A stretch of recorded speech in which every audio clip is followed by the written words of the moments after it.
El Hadj par rapport ak gouvernance bi le président de la République donne des instructions au Premier ministre pour que ñu gën a souligner insister ci gouvernance pétrolière et gazière bi tey globalement naka nga gisee cette politique de gouvernance concernant ce secteur-là.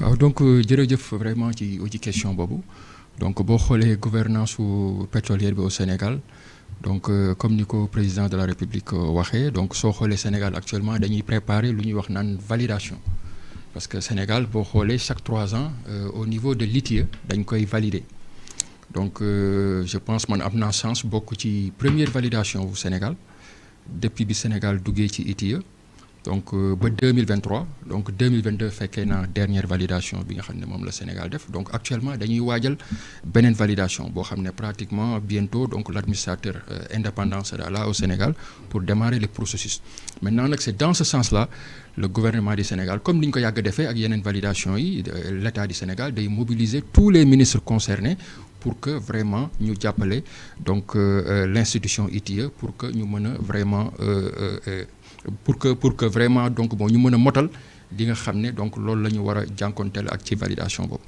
oui. Donc Clédor gouvernance bi il y a des efforts qui sont faits tout le temps on pose le débat ici. mais bien sûr le fait de publier un rapport de production loolu je crois que c'est nouveau ci ñun. Le fait par exemple sur le plan minier d'auditer les titres miniers ba ni X ne sont pas en règle Y seulement sont en règle. loolu lu ñu tàmmul woon gis la. On avait comptabilisé 9 je crois qui étaient en règle. Oui ça a évolué même. Donc loolu je crois que c'est une préoccupation de transparence et d'état des lieux de la ressource et des titres miniers y compris miniers d'hydrocarbures. Donc loolu je crois que c'est un effort à saluer. Donc s'ajoute à ça la posture de l'ITIE qui est quand même est une base de données. Donc toute œuvre humaine étant perfectible. Donc mën nañ ci appuyer pour avoir au moins une lecture des choses ci wàllu suñu gouvernance de nos ressources naturelles. Voilà alors ci gouvernance boobu monsieur Diallo jamono ji depuis la découverte pétrolière et gazière en 2014 évolué nañ bu baax jamono ji ñu ngi ci production bi ci li jëm ci wàllu loolu offshore la mooy gaz ak pétrole mais am nañ du gaz en onshore. ci foofu Sénégal est-ce que jamono ji am na les capacités financières techniques pour par exemple faire du drilling par exemple au niveau de l'onshore.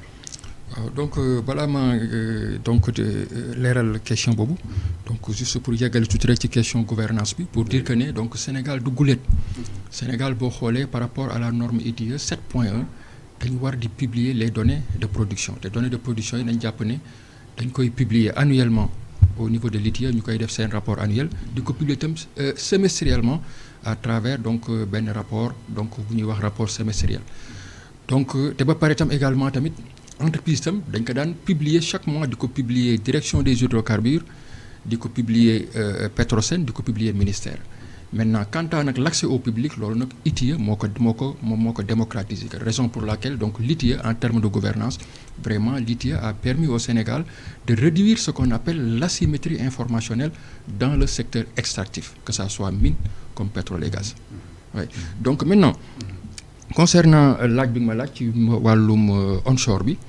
donc boo xoolee Sénégal depuis bi ñu commencé exploiter offshore bi donc offshore bi boo xoolee léegi commencé nañ exploiter. mooy nekk offshore bi mooy nekk ci géej gi.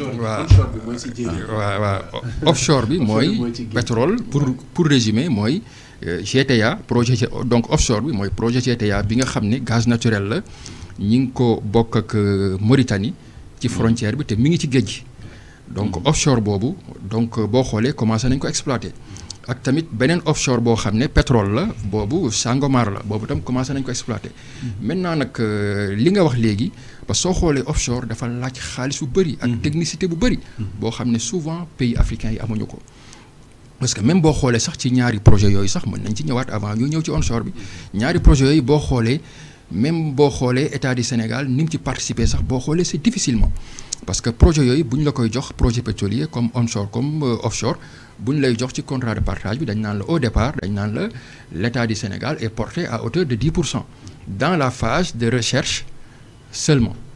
Maintenant bu ñu defee bu compagnie bi moom mooy jël lu ñuy wax sol risque moom kese moo jël ay risque am dem bu demee nag ba trouver pétrole wala trouver gaz su boobaa nag ñu ne léegi nag trouver nañ def nañ puits d'exploration def nañ seismique def nañ exploration def suñu campagne ba forer trouver nañ gaz wala pétrole léegi nag dañuy jéem a xool naka lañ koy développer maintenant avant nga koy développer nag loolu souvent dañ naan état bi nag léegi joxoon nañ la 10% d'action gratuite portée léegi nag pour nga mën a yokkaat sa pourcentage nag léegi nag ça ne sera plus gratuit da ngay participer soo xoolee que ça soit participation wu état bi pour yokk paaram ci gaz bi ak ci pétrole bi yëpp boo xoolee difficilement moom la ko def te loolu au départ alerté woon nañ ba Petrosen daw fu nekk pour sur le plan national pour wut financement pour financer participation am yokk ko de 10% à 18% ci pétrole bi de 10% à 20% ci gaz bi mais difficilement mun woon am financement sur le plan national. nan la mujj def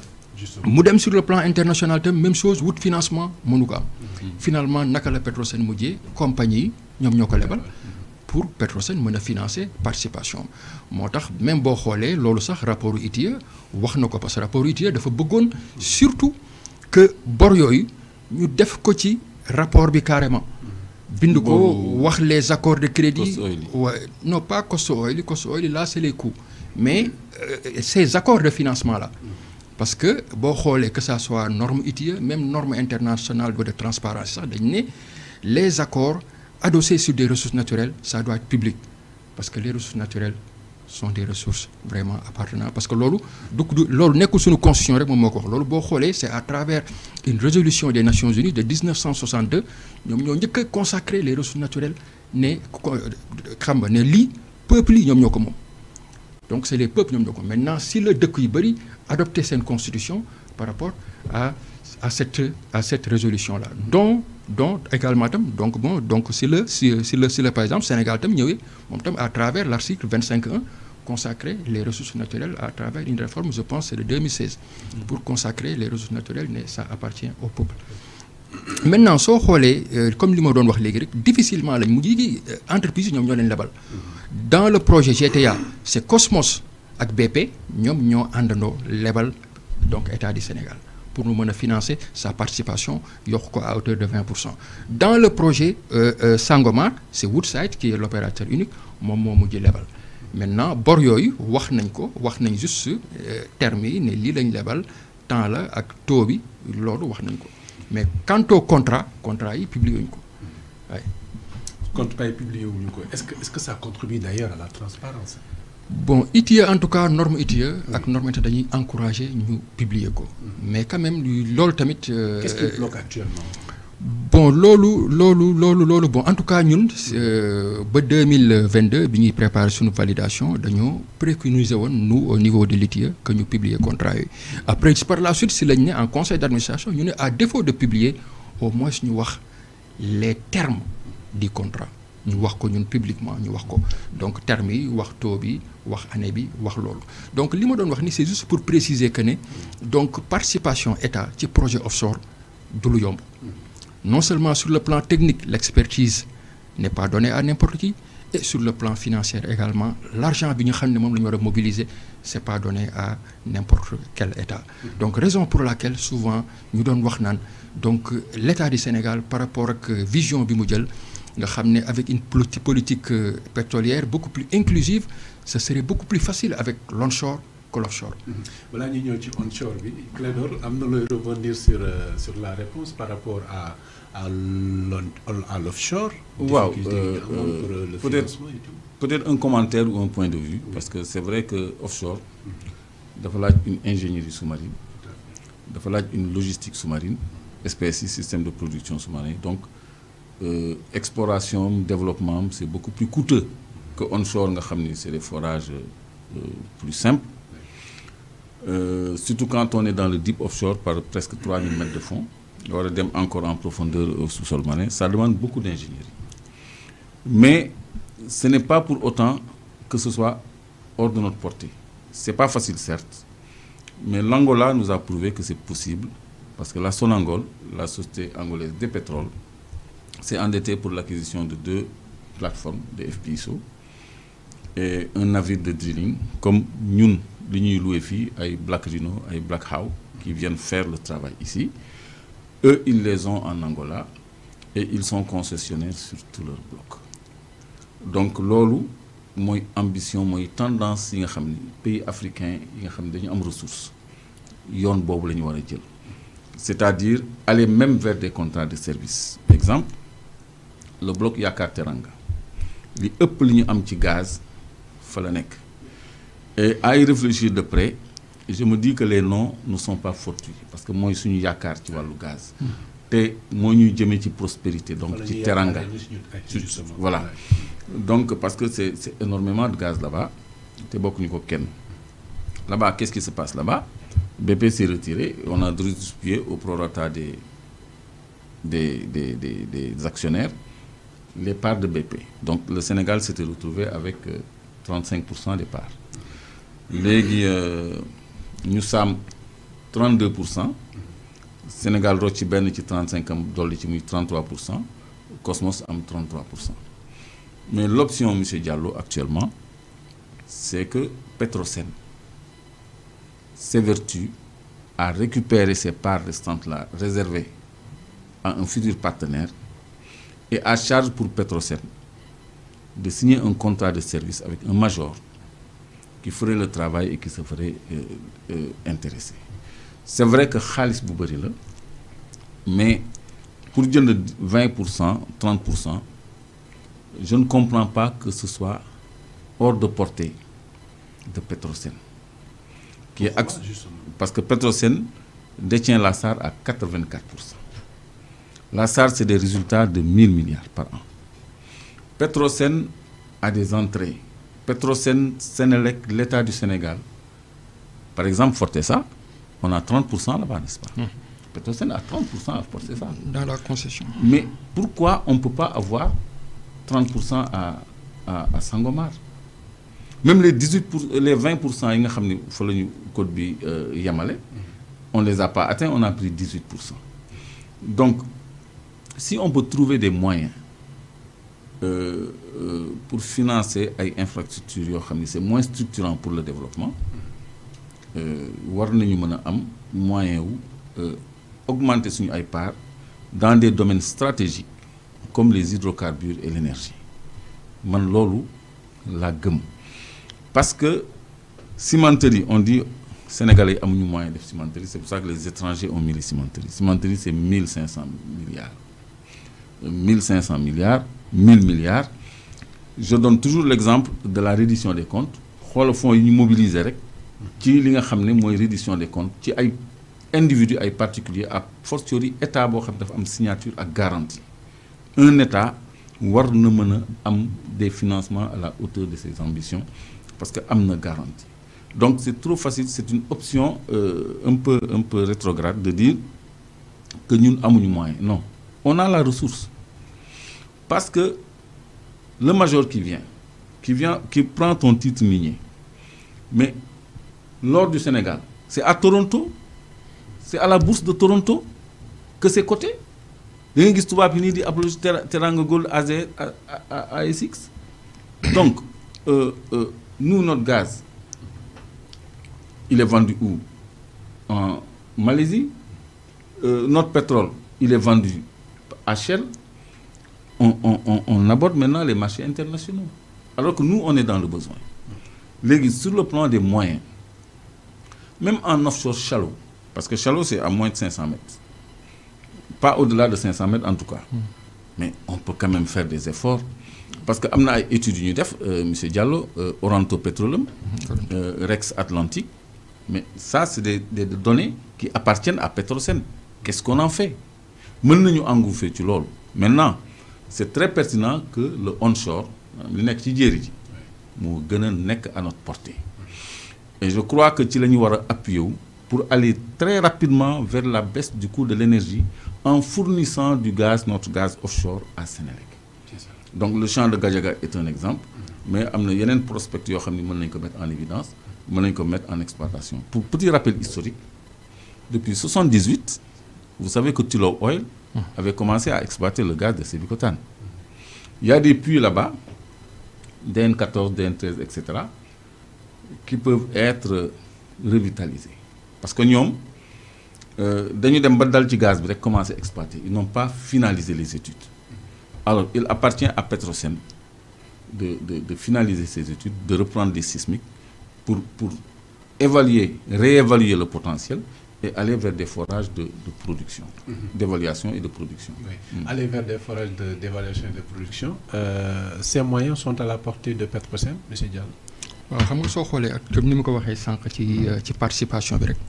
ni Petrosen amee difficulté dem ba nar a tardel entreprise yi nga xam ne ñoo nekk opérateur après finalement ñu jël solution prêté ko parce que li mu wax nii c'est vraiment c'est une politique solution rapide quoi. waaw solution c'est vraiment une solution idéaliste là c'est vraiment l'idéal mais loolu c'est dans la durée parce que politique pétrolière souvent fii Sénégal man loolu laay wax am na benn contribution bu ma defoon di wax naan rééquilibrons le discours sur notre politique pétrolière parce que da ngay dem ba benn instant tu as l'impression que Sénégal yëpp dañ bëgg ñu gaaw xam nga def li ñuy def ci pétrole bi état du Sénégal am ci le maximum gagné ci le maximum alors que affaire yi du noonu bu ñu démarrer c'est vrai que l'idéal mooy l'état du Sénégal am ci le maximum mais politique pétrolière ni ñu koy parce que les entreprises ne sont pas des philanthropes te actuellement à travers le monde même actuellement on a du mal même pour vraiment mettre sur le marché des blocs pétroliers ou gaziers.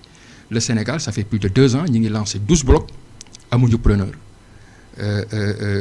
Même sans rek, donc RFI, RD Congo, nous avons lancé 55 blocs, onshore comme offshore, parce qu'il y a un contexte international qui est là. Un contexte de transition énergétique. Un contexte de transition énergétique boo xam ne dañ ci war a tenir en compte bien vrai que loolu également c'est un autre débat parce que transition énergétique yi wax naa ci ne transition énergétique bi pays africains yi dañ ci war a def nànk parce que transition énergétique bi dafa war a am une transition énergétique transparente pour les compagnies une transition énergétique responsable pour les pays industrialisés et une transition énergétique juste pour les pays en voie de développement juste et profitable pour les pays en voie de développement. Parce que nous, on pollue moins. Et vraiment, l'Europe s'est industrialisée à travers l'énergie fossile. Oui, à travers donc, les énergies fossiles, surtout le charbon, l'énergie la plus polluante. Donc nous, on a besoin de notre énergie pour vraiment se développer à travers l'industrialisation. Raison pour laquelle il faut que nous fassions. Mais il faut que nous sachions que le Sénégal n'est ni le Qatar, ni le Nigeria, encore moins l'Arabie Saoudite. Grand Clédor, tout à l'heure, M. Clédor, wax na léegi ci affaire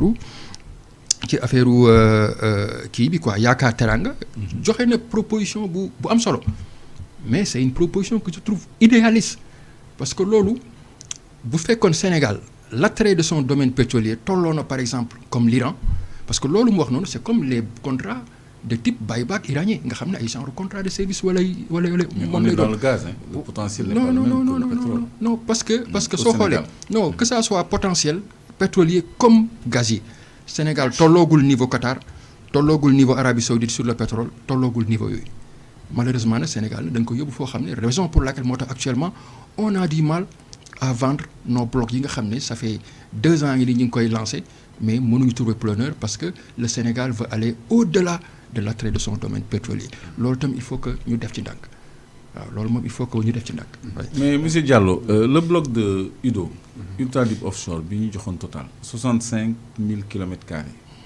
dama gis ñu morcelé ko en plusieurs blocs est-ce que mën naa comprendre lan moo waral morcellement bi et ndax ay titres miniers nouveau la wala dañ ko.